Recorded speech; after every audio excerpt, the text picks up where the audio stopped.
Hello, welcome to Revenue Marketing Television, the CMO Insight Series. I am your host, Jeff Pedowitz. Today we have with us Peg Miller, who is Vice President of Marketing for TaxGuard. Peg, welcome to the show. Hey, thanks for having me, Jeff. You bet. So tell us a little bit about what TaxGuard does. Right, so TaxGuard, we work in a very narrow niche of the market, helping commercial lenders do due diligence on their customers. So we go directly to the IRS, gather data, and provide that to lenders so that they know if customers are going to be good for their loans or not. So it's a very niche, interesting market to work within. Oh, it sounds really fascinating. So from a marketing perspective then, what are some of the bigger challenges that you face? Right. So as I said, because we're a pretty narrow niche, our lead funnels are not traditional and fat and wide like some high volume lead funnels. We're very narrow and targeted in what we do, which can be an advantage, and it can also, cause you to really stretch yourself.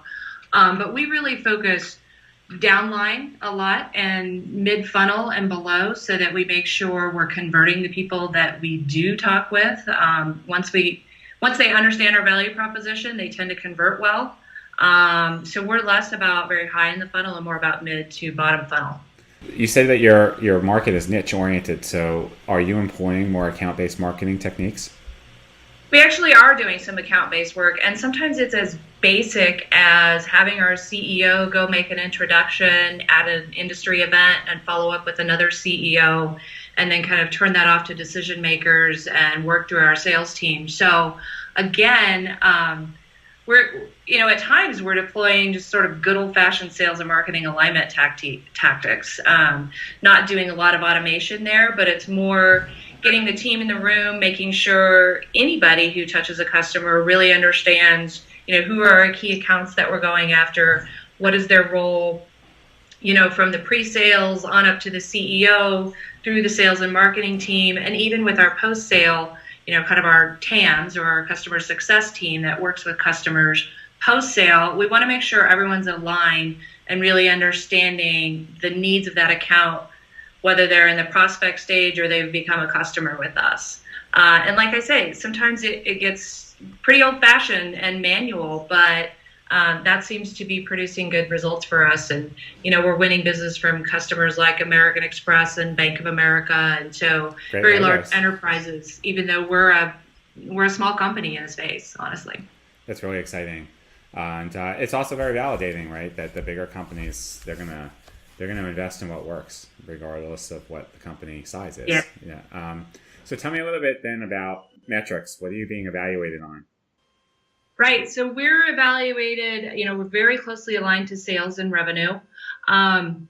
We look at the traditional marketing metrics through the funnel, and we do a monthly review, both in our team, amongst the marketers, but then we share that out with the leadership team and, of course, with the CEO and COO to make sure we're all in agreement. The things that we're testing, are they coming through the way we predicted, and what have we learned through our experimentation models that we're doing?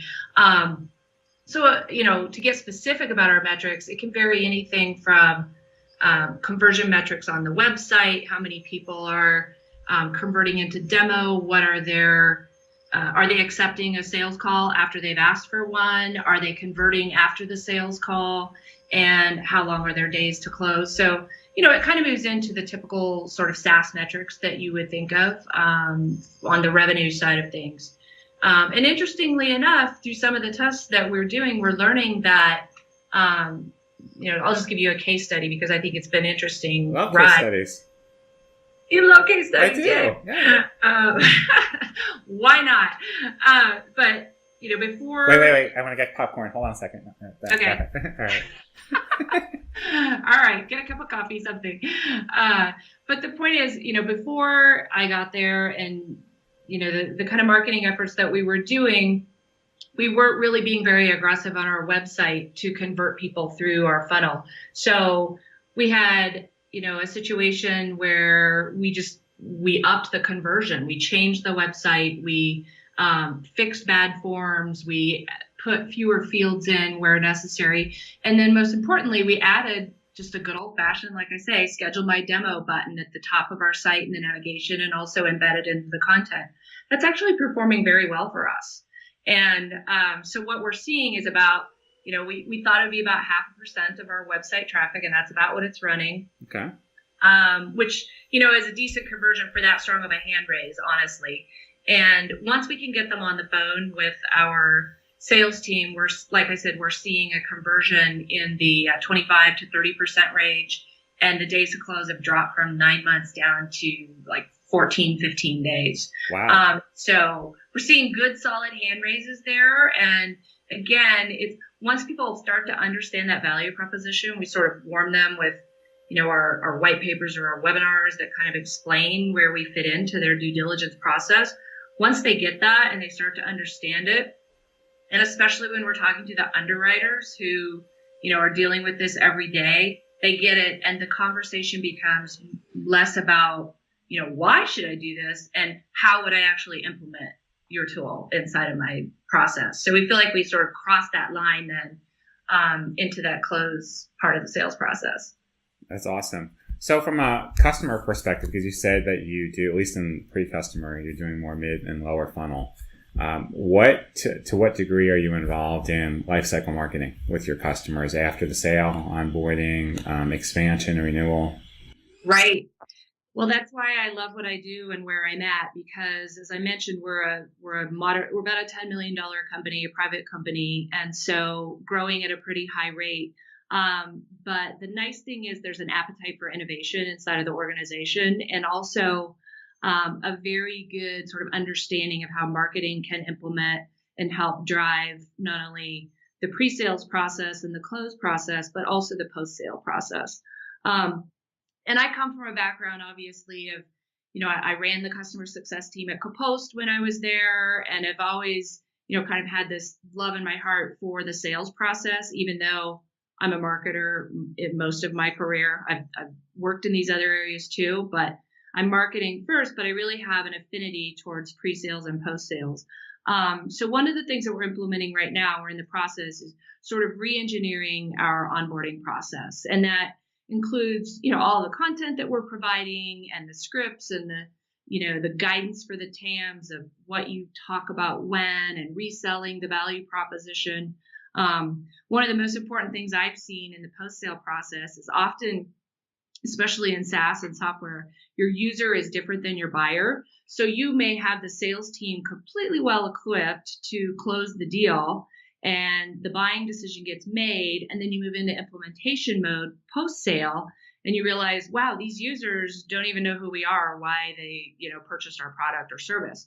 So we're getting much better about re-educating that initial user, helping them, understand our value proposition again, and of course, teaching them how to use our tool.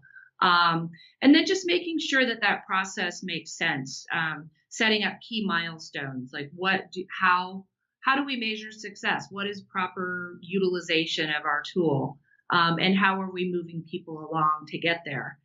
And so we're just getting into those, rolling out those processes and benchmarking it. And another cool project that we're doing with our marketing automation provider, who I'll put in a plug for, happens to be Net Results, based in Denver. And I'm new to them. I've only worked with them at this company, but it's just kind of been a light version of some of the marketing automation tools that I work with, which has been the right fit for us. But one of the things we're doing with Net Results is we're actually building an API between our customer portal and their automation system, so that all of our customer outreach moves into our marketing automation system. How it's been in the past is that those are sort of disjointed, coming from two different systems, and they're sometimes at odds, or you don't know the total communications that you're sending to any customer on any given day, week, or month. So we're really trying to tighten that up, set milestones and thresholds, and triggers, that queue up through our marketing automation, but also then send an alert to the TAM. Hey, this particular customer has been ordering 30 reports a month and they've dropped down to 10. What's going on? Let's reach out to them. What I love about this is, in past organizations, I've had to use 2 or 3 or 4 or 5 tools to get that done. And now we're sort of patching that together into our primary tool, along with our marketing automation, and of course, queuing that into Salesforce. So that's great. So it sounds like you've been taking kind of a right-sized approach to MarTech and in terms of how you build your structure. Yeah, it's true. I mean, I have a 4 or 5 person team. So again, I'll just say, like, we don't have a ton of resource, but we do really well with what we have. And we still have a fairly complex staff, even though we try to, buy things that fit us well. It's never easy, is it? It's not. I mean, you try to keep that creep down and make sure you're not adding too many tools, but we've got, Salesforce. So curious, because you do have a small team. I'm sure a lot of marketers in your position would want to know, how do you pick, like, what are the right skills you need in a team that size to get everything done you need to? Right. Well, I'm fortunate in that I inherited my team and they have a lot of industry experience. And so I'm really, they're teaching me about the industry and I'm teaching them about marketing best practices. But I found that what I look for in a team is that range, that ability. And when you're in a smaller organization or even a mid-market organization, you need to have that range to take on additional new projects. And I think if you're curious by nature, that can help you, whether you're doing industry research or competitive research or figuring out a marketing automation problem or taking on a new content